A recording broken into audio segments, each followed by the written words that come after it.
Kyiv says that Ukrainian officials could hold more peace talks with their U.S. counterparts as soon as this weekend. And as the fighting between Moscow and Kyiv continues, Ukraine conducts a first-of-its-kind attack against Russia.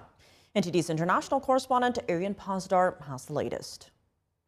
Ukrainian President Volodymyr Zelensky saying peace talks with the U.S. could take place within the coming days. This after European nations reviewed the latest peace proposals and sending them to Washington. And now, with all these reactions in hand, I think the American side will contact the Russian side.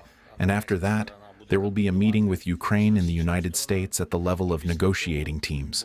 I think in the coming days, possibly over the weekend. Meanwhile, on the battlefield, Ukraine's domestic security service reports that Kyiv's forces struck a Russian submarine in a Black Sea port. The intelligence service released this video, saying the attack caused critical damage to the vessel. Ukraine says it used subsea baby drones in the first-of-its-kind attack. According to Kyiv, rebuilding the Russian submarine would cost Moscow $500 million.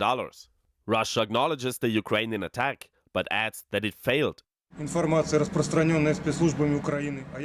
result of the sabotage attempt, none of the ships or submarines of the Black Sea Fleet sustained any damage, and they continue to carry out their service as normal. Russian TV showed video of the submarine after the attack. Moscow says the vessel is undamaged, but the video doesn't show the boat's stern.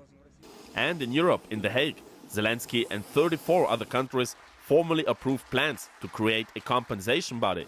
That's to pay for damages to Ukraine caused by the Russian invasion.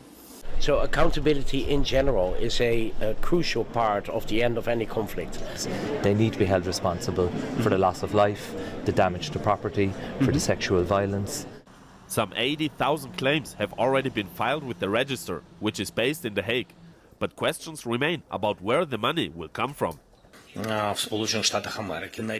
We expect a total amount of over 200 billion euros. It is only fair that the Russians should pay for the destruction, but even 210 billion will still not be enough. One proposal is to use some of the tens of billions of dollars in frozen Russian assets held in Europe. The EU High Representative says there are precedents which can be used to back up the idea. After Iraq's invasion of Kuwait, the United Nations Compensation Commission was able to use Iraqi oil revenues to pay reparations.